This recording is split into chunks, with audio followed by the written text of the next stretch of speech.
My cabinet colleagues, excellencies and distinguished guests, ladies and gentlemen. This year marks Singapore's 60th year of independence. Back in 1965, few believed that we would make it. We were a small city-state with no natural resources, no hinterland, no means of defense. The odds were stacked against us. But step by step, we defied expectations. We overcame challenges and built the Singapore today as a vibrant, modern, and globally respected nation. So this SG60 year is really a time for us to reflect, to look back on how far we have come, and importantly, to look ahead and chart the way forward in a rapidly changing world. To understand our journey, we must first understand the global environment in which our nation was forged. Singapore's success did not happen in a vacuum. For much of the past 60 years, we thrived in a post-World War II rules-based international order, one that was shaped and underwritten by American leadership. After the Second World War, the U.S. took an extraordinary approach for a victorious power. It supported decolonization, paving the way for the independence of many nations in Africa and Asia. It helped to rebuild the economies of its defeated enemies, Germany and Japan, and it launched the Marshall Plan to help Western Europe get back on its feet. It established global institutions like the United Nations, the IMF, and the World Bank, and GET, and later on the WTO. It championed free trade and open markets. All this promoted an international system of rules and norms that enabled global cooperation. It created space for smaller nations like Singapore to participate meaningfully in world affairs and to benefit from global trade and development. America pursued these efforts out of its own enlightened self-interest. Because having been dragged into 2 world wars, it was determined to prevent another global conflict.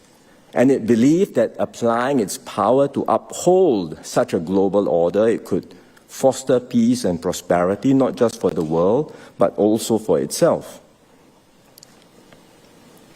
During the Cold War, the U.S. took decisive steps to stem the tide of communism.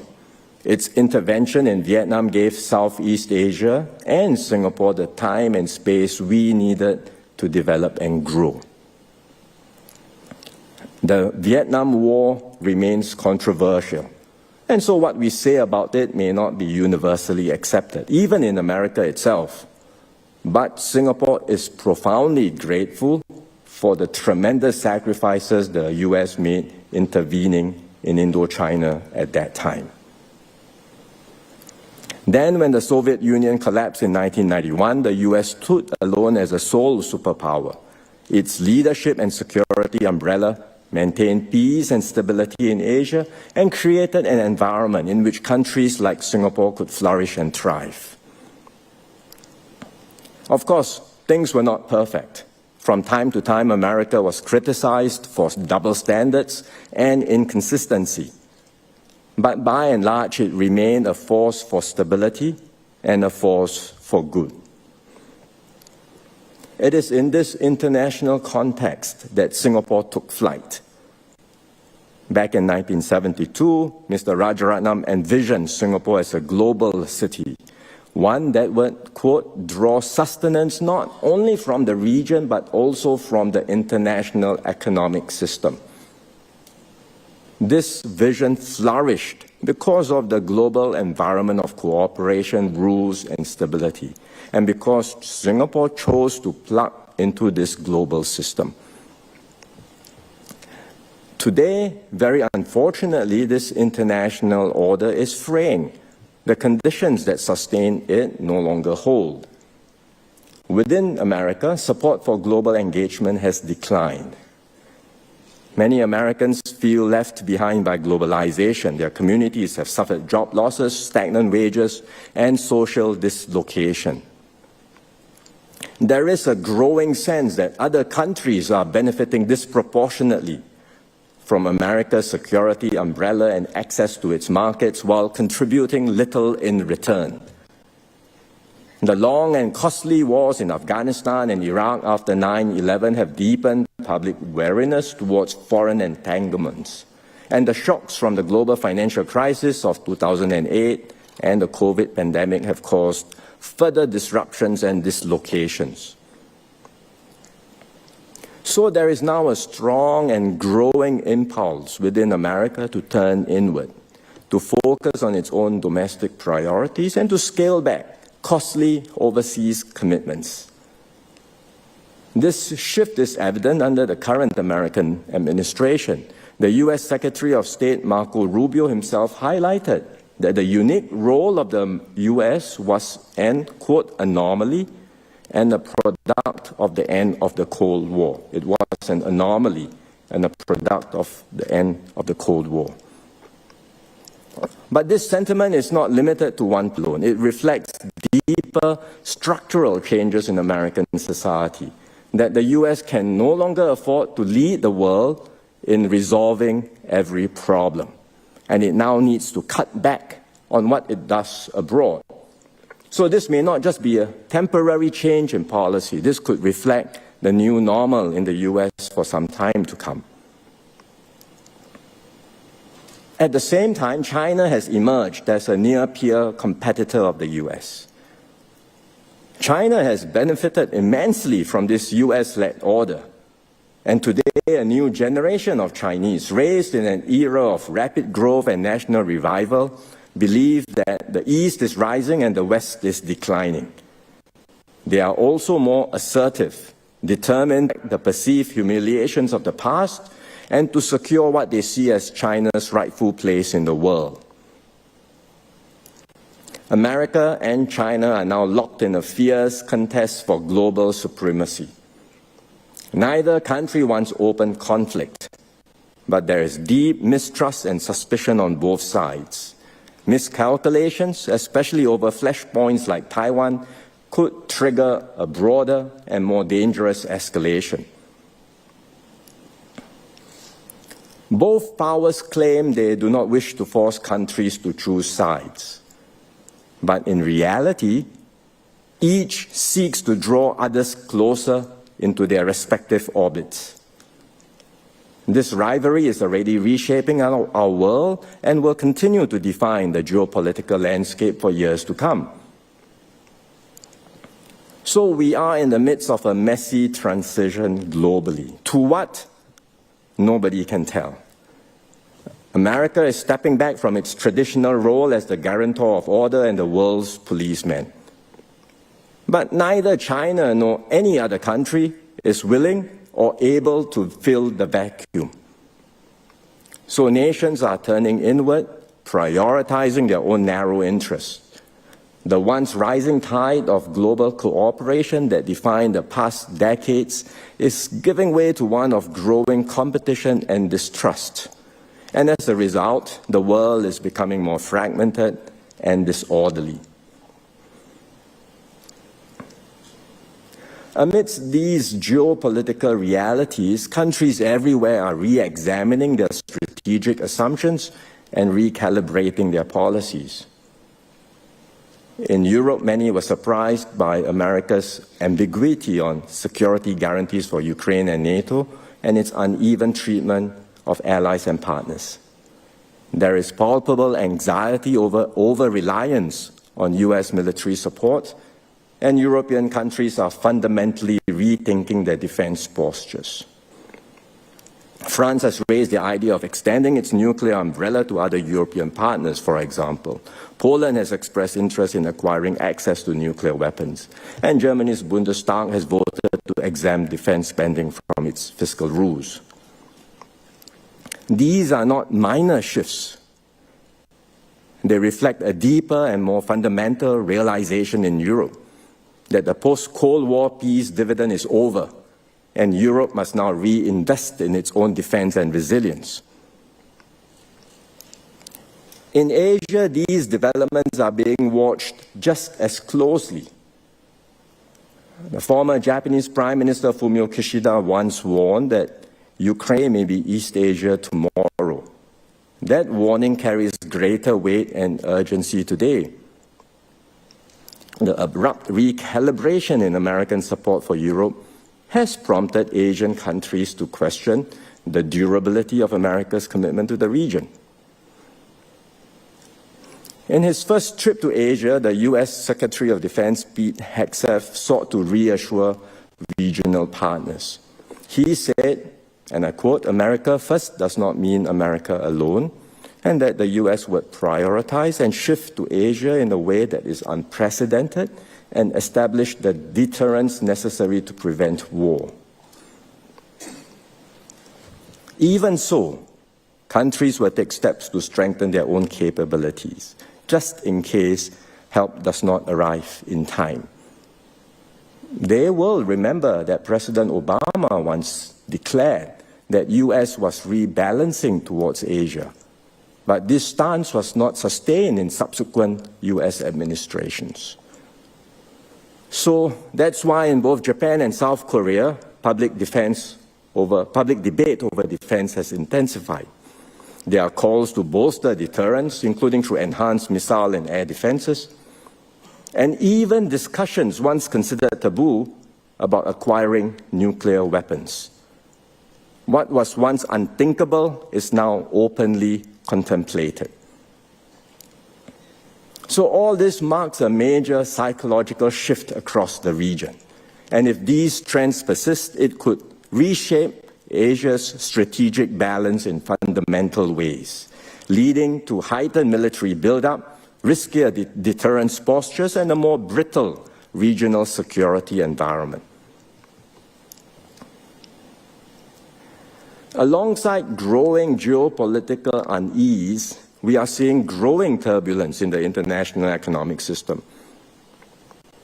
There is a well-known adage in international economics about the trilemma between economic interdependence, economic security, and geopolitical competition.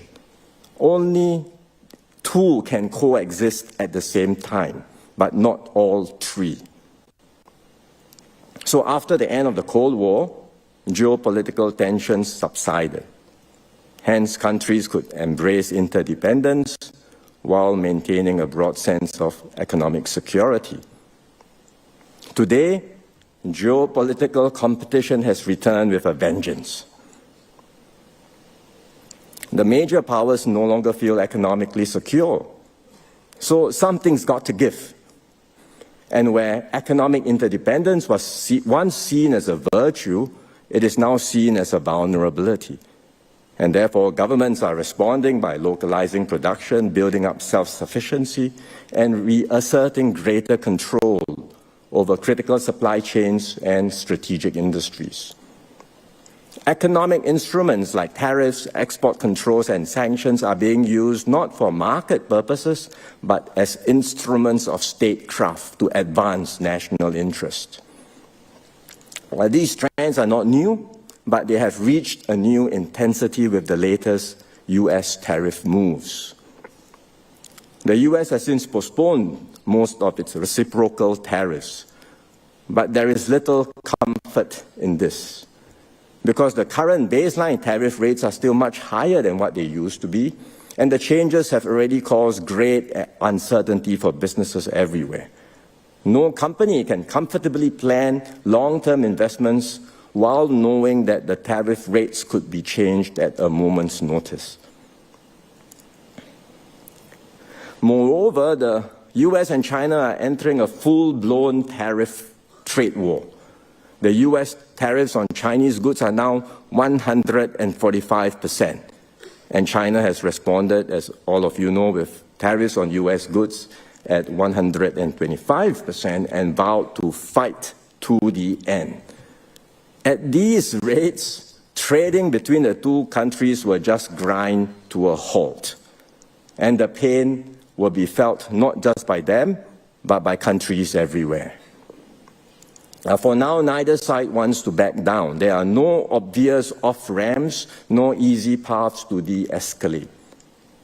and the deterioration of trade ties will accelerate the decoupling of the two economies. What we are witnessing is the remaking of the global economy not as one integrated system, but increasingly as bifurcated ecosystems centered around America and China. And as economic ties fray, other aspects of the US-China relationship will come under greater strain. Trust will erode further. Tensions will rise across multiple domains. I've just shared what I think is sobering but a realistic assessment of our concerns happening globally. For a small, open economy like Singapore, these global developments are deeply worrying. Our prosperity has depended on a stable, rules-based global order and the free flow of trade, capital, people, and ideas. As the old order frays, a new one will eventually emerge. It is likely to be more multipolar, less coordinated, and more contested. It will not be shaped by the grand designs of a single superpower, nor by a harmonious concord of all the major powers, but more by the actions and choices of many different players. And despite our limitations as a small state, we cannot afford to be a passive bystander in this evolving landscape. Instead, we must respond with agility and resolve and actively shape our own destiny. And Singapore today is not without agency. We are better resourced, more capable, more connected than we were in 1965. We have forged strong friendships around the world. The Singapore brand is well regarded, and we enjoy a deep reservoir of international goodwill. More importantly, we are not alone. There are many like-minded countries that share our commitment to an open, stable, and rules-based global system. So we can and we will deepen and expand our networks with them. And together, we can preserve the multilateral frameworks that matter and lay the groundwork now for a more stable global order that can emerge in the years ahead. And it's with that in mind that we will move forward on three key thrusts. First, we will contribute actively to the stewardship of the global commons. Because many of the world's most pressing challenges, from AI governance and climate change to future pandemics, require more global cooperation, not less. And when we say we support international law and multilateralism, we are not just hoping for the best. We are actively working to make things happen. We understand that our interests as a small state are best protected when rules apply equally to all, and we take concrete steps to uphold these rules. So Singapore has consistently played a constructive role in multilateral forums, not by grandstanding, but by building consensus and finding solutions. Most recently, our ambassador, Rina Lee, led the successful UN negotiations on the High Seas Treaty on Biodiversity, a landmark agreement that strengthens global governance over marine areas beyond national jurisdiction. It's a remarkable achievement, and it shows that despite a fraught geopolitical environment, it is still possible for the world to come together to find consensus. We have nominated Rina as a candidate to serve as a judge at the International Court of Justice. It's a reflection of our continued commitment to the rule of law in international affairs. Singapore can also serve as an incubator for practical ideas and initiatives. For example, during the COVID pandemic, we founded and co-chaired the Friends of COVID-19 Vaccines Global Access, or COVAX, facility to promote vaccine multilateralism. More recently, we launched the Financing Asia's Transition Partnership, or FAST-P. This is a blended finance platform aimed at mobilizing private capital to support Asia's decarbonization. Given our developmental journey, we can also do more to support other countries' development by sharing our experience. Our approach is centered on supporting human capital development, which we believe is the fundamental ingredient for any country's success. And we do this through training programs and study visits to build capacity and to catalyze change. And we have been able to make an impact. Since 1992, the Singapore Cooperation Program has benefited more than 155,000 officials from over 180 countries, territories, and intergovernmental organizations. We will do more in these challenging times. And that's why we have established a new development partnership unit in MFA to coordinate efforts across government agencies in Singapore, strengthen collaborations, and focus on areas where Singapore can make a meaningful impact. We will continue to focus on Southeast Asia, which is our region, but we will also set aside more resources for partners further afield in Africa, the Middle East, Latin America, the Pacific, and the Caribbean. And we will expand our work in new domains like the digital economy and renewable energy. And through these efforts, we hope to be a responsible stakeholder that helps shape a more stable, resilient, and inclusive global environment. Second, we will champion deeper regional cohesion and integration. ASEAN remains central to Singapore's foreign policy. In a fragmented world, regional unity matters more than ever. If ASEAN can stay cohesive and proactive, it will help all 10 members navigate geopolitical tensions and maintain our collective relevance. As Mr. S. Rajaratnam once said at the founding of ASEAN, if we do not hang together, we will end up hanging separately. ASEAN's economic integration has come a long way. Combined, we are now the world's fifth largest economy, and we have managed to make the ASEAN Free Trade Area virtually tariff-free. Virtually, not yet 100%. So there's still some way to go. These gains have already benefited our citizens and businesses, but we cannot and we should not stop here. We have to accelerate our integration efforts. We should aim for 100% tariff elimination across the region and boost intra-ASEAN trade. And we should further reduce non-tariff barriers to make it easier for businesses to operate across ASEAN. We should also conclude the ASEAN Digital Economy Framework Agreement and upgrade our FTAs with key partners like China, India, and the Republic of Korea. We should also accelerate the development of the ASEAN power grid. By facilitating cross-border electricity trade, the grid will help our region to transition faster to green energy, draw in new investments, create better jobs, and strengthen our collective energy security. Beyond our immediate neighborhood, ASEAN has over the decades built an open and inclusive regional architecture. Through forums like the East Asia Summit, we bring all the major powers to the same table and give them a stake in our region's success. Complementing the EAS, we have the ASEAN Outlook on the Indo-Pacific. This emphasizes openness, inclusivity, and cooperation. It explicitly rejects zero-sum competition or dominance by any single power. So Singapore will work with the Malaysian chair of ASEAN and our EAS partners to translate the AOIP's vision into concrete projects and initiatives. We hope this will bolster the relevance of ASEAN and the EAS. And when Singapore takes over the ASEAN chair in 2027, which will also mark ASEAN's 60th anniversary, we will use the opportunity to deepen regional integration and ensure that ASEAN remains a vital and credible anchor for peace and prosperity in Asia. Thirdly, we will strengthen our global network of partnerships.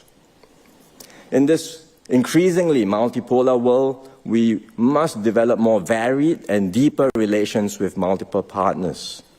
Because the more connected we are, the more resilient we will be, and the better we can navigate uncertainty and withstand shocks.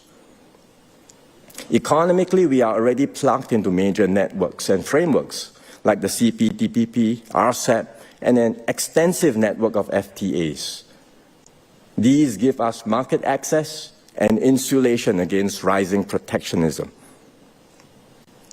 But we must go further to reinforce the multilateral trading system and preserve open flows of trade and investment. Over the past week, I've spoken with counterparts from Malaysia, Japan, New Zealand, the UK, and the EU. We represent different countries across different regions, but we all agreed on one thing. The world needs more cooperation, not less. And we must not retreat into protectionism or isolationism. One idea we are pursuing is greater collaboration between the CPTPP and the EU. The UK is already in the CPTPP, and there are several economies keen to join as members. The CPTPP and the EU combined represent around 30% of the world's GDP. A formal partnership between the two entities can facilitate trade and investment flows and help to uphold the key principles of the rules-based trading system. Another idea is to strengthen the ASEAN-EU strategic partnership. The EU has been a dialogue partner since 1977. It already has FTAs with Singapore and Vietnam and is pursuing trade arrangements with other ASEAN countries. So deeper collaboration between our regions on concrete projects can help us make progress towards the eventual goal of an ASEAN-EU FTA and unlock the potential of our combined market of over 1 billion people. Beyond economic partnerships, we are deepening and expanding strategic partnerships with like-minded countries, including Australia, New Zealand, India, France, Germany, Republic of Korea, Saudi Arabia, the UK, and Vietnam. We are reaching out to new frontiers in the Middle East, Africa, and Latin America. In the Middle East, the Gulf countries are growing rapidly and positioning themselves as key geopolitical players in their own right. We have a comprehensive partnership with the UAE, and we just upgraded our relations with Saudi Arabia to a strategic partnership. We have also institutionalized dialogues with Qatar and Oman. So we will do more, not just with the Gulf countries, but also other Middle Eastern partners. And we will step up efforts to develop closer ties with Africa and Latin America. These regions are brimming with potential, but we have not fully engaged them due to distance or unfamiliarity. We now only have 2 diplomatic missions serving the entire continent of Africa, in Cairo and Pretoria, and only 1 in Latin America. This is insufficient. We will open new diplomatic missions in Africa and Latin America over the next few years. We hope this will show our friends in Africa and Latin America that Singapore is keen to do more, to trade, invest, and partner with them for mutual benefit. These are the steps that we will take to navigate this increasingly fragmented and turbulent world. Like in 1965, we once again find ourselves in uncharted waters.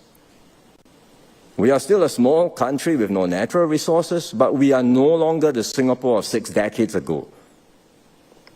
We have built deeper capabilities and become stronger and more resilient. We have found innovative ways to overcome our lack of critical resources, be it water, land, or energy. We have carefully built up our financial reserves, providing us with a vital cushion in times of crisis. And we've built up a strong and effective SAF and home team. Because from the outset, we recognize the importance of defense and homeland security. And unlike some places which scaled back conscription or cut back on defense spending, we consistently invested in these areas over the years and strengthened our institution of national service. Singaporeans know that if we are ever threatened, no one will come to our rescue. No one else will safeguard Singapore's interests or secure our future for us. We can only depend on ourselves. No doubt, Singaporeans today are also more well-traveled, more well-informed about the world. Many don't just want to know how Singapore will be affected by developments elsewhere. They also want to know how we are responding and why. Naturally, there will be differences in views and even strongly held opinions of how we should position ourselves internationally on global issues. In fact, it's a sign of a healthy and mature citizenship to have a diversity in views and opinions. But we must never let our diversity become a source of division.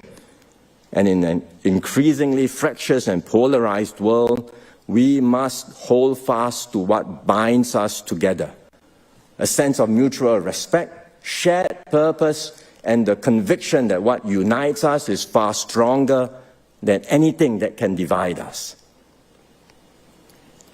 Ultimately, Singapore's survival and success in this uncertain world will not rest only on the actions of its leaders or the efforts of our diplomats abroad, capable as they are, and we do have very capable diplomats.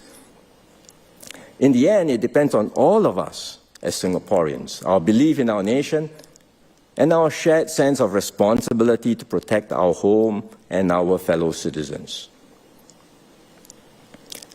Singapore may be an island, but we cannot have an island mentality. We have to look out for one another. We have to strengthen our bonds of fellowship within our society and with others beyond our shores. This applies not just to us individually, but as a nation too. Even if other countries turn inward, we have to remain open to ideas, open to partnerships, and open to opportunity. We have no choice, because that has always been Singapore's way, not to retreat, but to reach out, not to build barriers, but to build bridges. For centuries, Singapore has served as a safe harbor and a natural meeting point for cultures, commerce, and exchange. Be it as the maritime town of Temasek, or as a free trading entrepôt in the British Empire, or as today's sovereign global city-state. Before the advent of the steam engine, ships traversing the region were at the mercy of the monsoon winds, which brought rough seas, unpredictable weather, and unfavorable winds. Ships would often have to find safe harbor and wait for the winds to clear or to turn favorable before carrying on their journey. The monsoon patterns of maritime travel meant sailors, traders, and immigrants from China, India, and the Malay archipelago and the Middle East would then come to Singapore as a meeting point, as a hub, to meet, trade, and settle. Today, the monsoon winds are blowing again, but we do not need to cower, and we certainly will not capitulate. We cannot control the currents, but we can chart our own course with courage, foresight, and skill. So Singapore will continue to be a safe harbor, a glorium, and a trusted hub for all sides to engage. In so doing, we will ensure that our people can earn a good living and generate products, ideas, and contributions that bring value to ourselves and also to the world. So let us not fear, let us stay united and weather the storms ahead as one people. Let us continue to turn our vulnerabilities into strength, and let us stay true to the spirit of this nation and ensure this little red dot will shine brightly as a beacon of hope, stability, and purpose on the world stage. Thank you very much.